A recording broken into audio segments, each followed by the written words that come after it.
believe that is basically it. Let's see if we can read Grandma's diary here. Diary is bound with a pink ribbon. The inscription on the cover in a child's handwriting reads, "Whosoever reads a page will a monster enrage." Well, we just read it. And nothing. Sorry, Granny. Let's see if we can go find Shani up here. Hey, she's still asleep. Cool. Another torch. Well, I'll take it all, I guess. Get some alcohol. Red roses, huh? This could be useful. Alright, Geralt, what are you doing? I think Geralt's practicing to moonwalk or something. There we go. Just some dog tallow. Laundry basket, huh?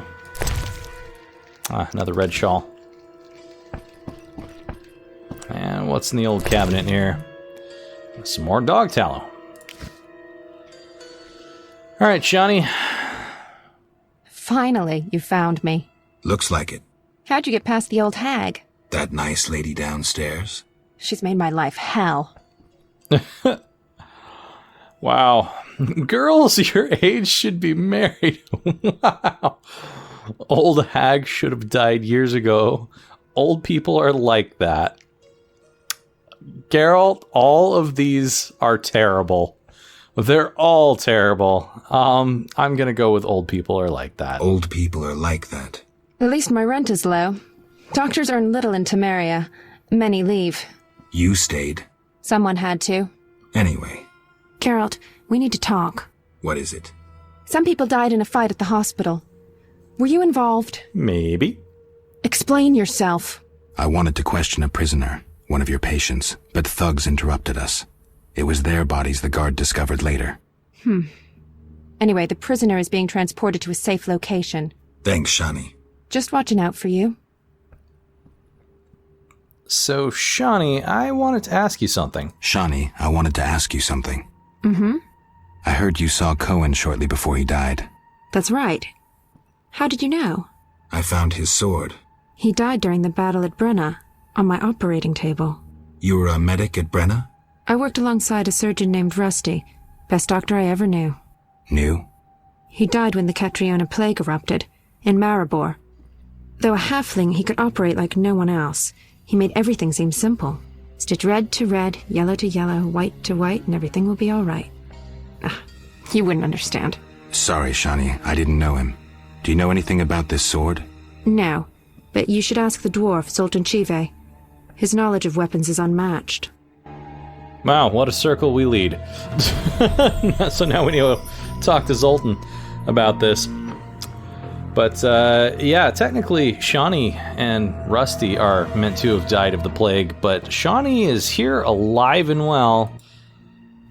Yes? I guess you could say that she's just going to die of the plague later, but I don't really think that follows how the book would go. Whatever. Shani. Shani. I wanted to talk. Do you? So what is it? What is it? Sometimes I dream about the Battle of Brenna, the massacre. I'm sorry. But that's it. I'm not sorry. I wake up refreshed and it's like I'm used to suffering. Does that make sense?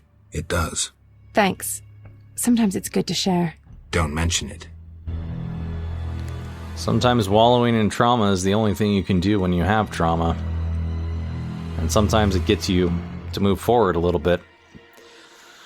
Sometimes you have to face your trauma to get forward. You got anything else to say, Shani? Yes? Shani. Shani. I wanted to talk. Oh, well, sorry, another time. Sorry, let's talk another time. Yeah, I don't think there's really anything else to really talk about with Shani. I guess we're done here. I'm gonna go find Zoltan. What a waste of my time and money. Expensive to get into this place.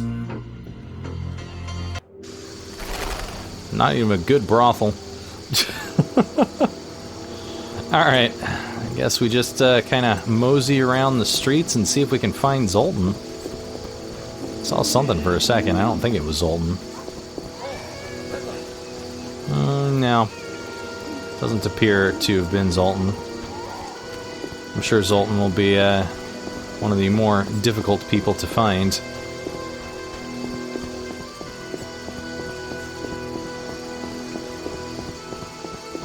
Far easier to find girls playing hooky on the streets than it is to find Zoltan. Well, it's daytime. Safe out here. Maybe we'll see some Zoltans exiting a door. Rain cleanses. So does showers, but you know, whatever does it for you, I guess. Zoltan! My boy! Yes? I knew you'd be around here. What do you know about my silver sword? What do you know about my silver sword? What, me? A simple dwarf? Shawnee insisted your knowledge of weapons is unequaled. All right. Silver-plated blade. A steel core. Suited to a two-handed grip. Decent workmanship, not perfect. I don't know runes for shit. Thanks. No problem. That's it? I went all this way so that you could tell me that you don't know runes for shit? Farewell, you asshole. Farewell. Go zolt yourself somewhere else. Well, I own a prime quality sword. Cool. We'll be right back. Alright, we are back again with our shitty sword. That is of prime quality, apparently. Prime beef sword. Fantastic. I think at this point, other than probably selling this torch to Thaler, there's not much more we can really do in the town. I think we've pretty much emptied this place of all good investments that we can make. Oh well. We have other things to do elsewhere in the meantime. Is there, oop, didn't want to pause the game. And all these keys are super close together, and if I hit the wrong ones, I cause myself a bad day. You're gonna have a bad time.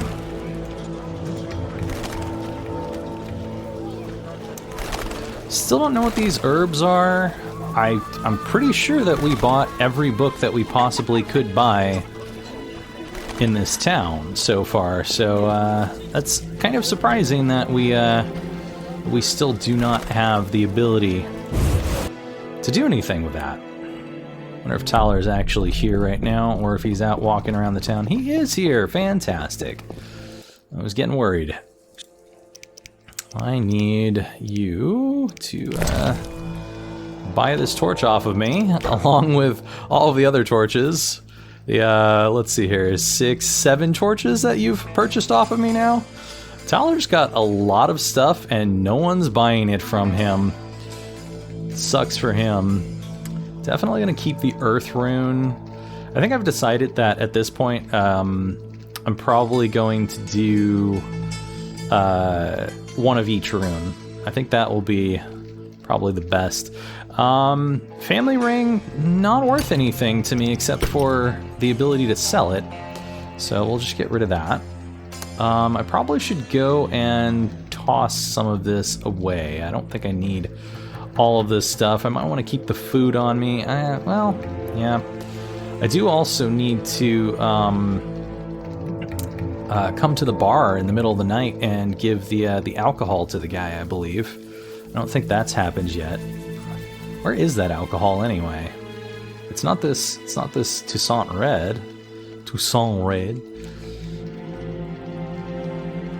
Is it a quest item? No. I might have put it away earlier. I'll have to figure that one out. I don't know, but I'm pretty sure we never waited till the middle of the night to do anything with that guy. Let me see here. Did something get written? Oh, we've got something about Vincent Mays here. Billy Mays here. I won't get anywhere without evidence. Vincent claims he keeps an eye on the salamander, but that may just be a cover for working with them. I will gather more information and confront Vincent when the time is right. Well, we'll figure that out later, I guess.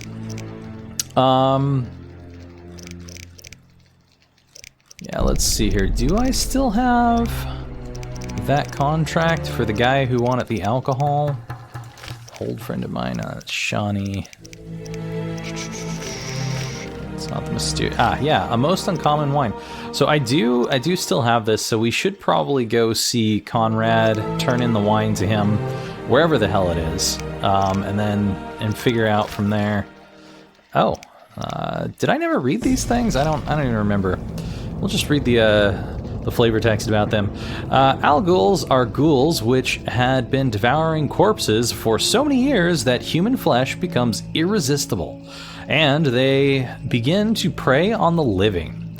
They are seen in crypts and on battlefields, frequently surrounded by ghouls.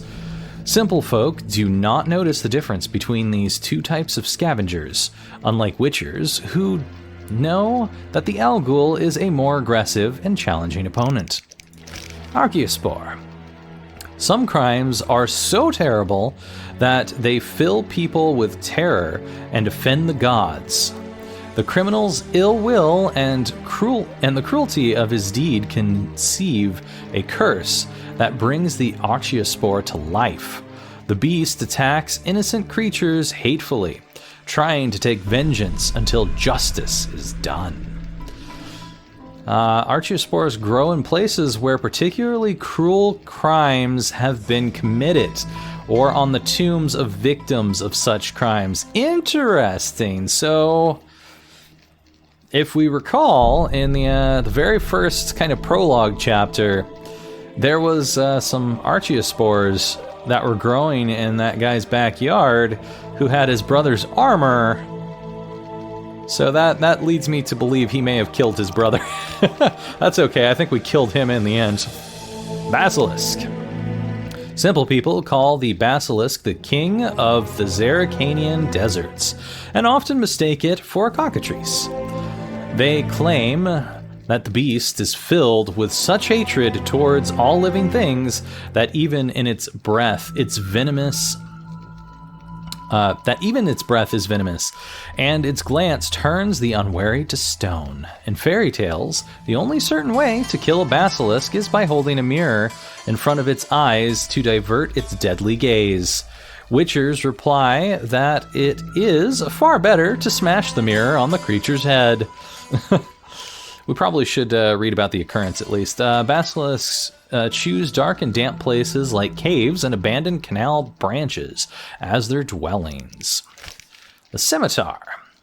Scimitars are rare. They are found on battlefields and cemeteries, just like other necrophages. Well, they're not that rare as long as you go underground and sit at a campfire a few times. Much has been written about ghouls and graveers. Since they are encountered by common people in times of war or in cemeteries, scimitars are rare.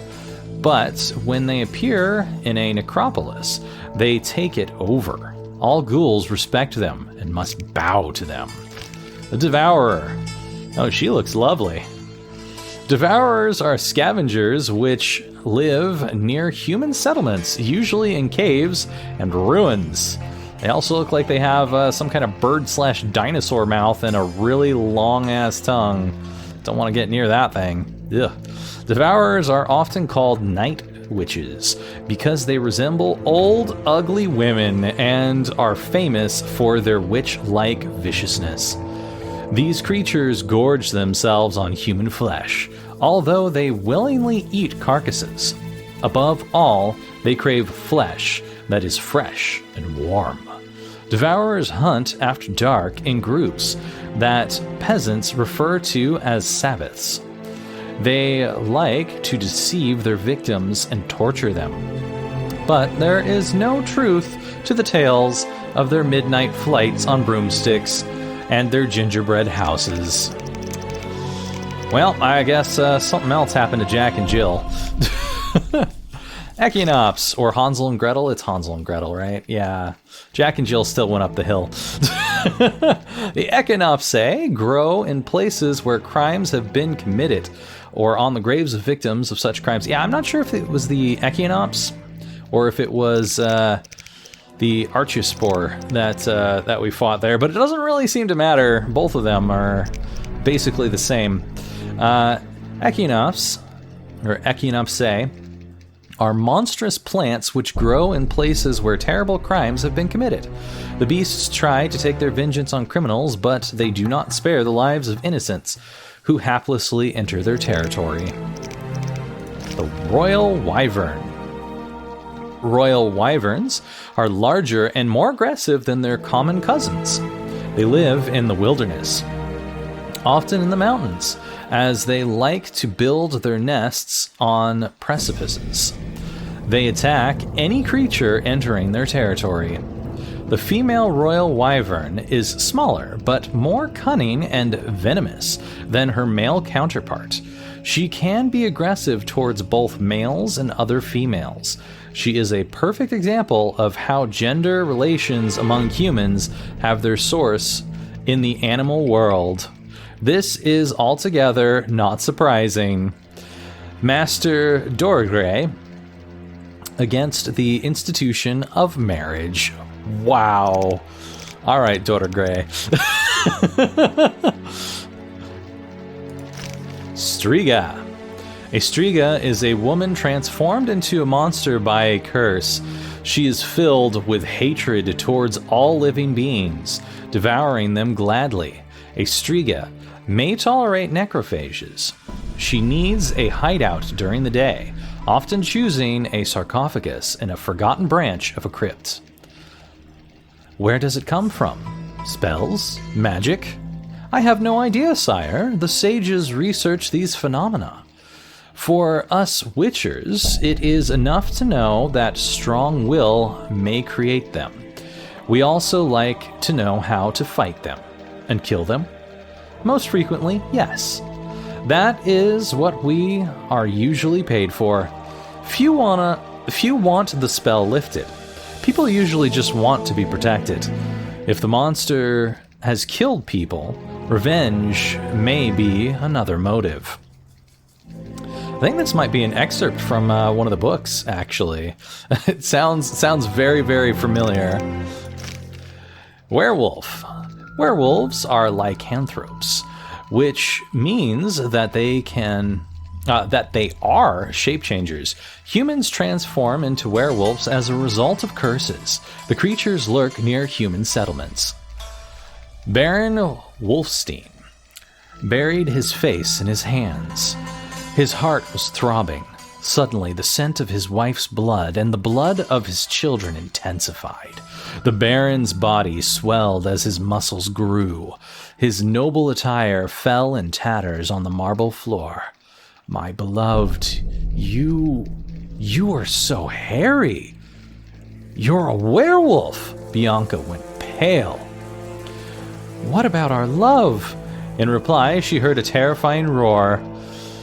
Danielle Stone, The Curse of Baron Wolfstein and Other Love Stories. That doesn't sound like a love story to me.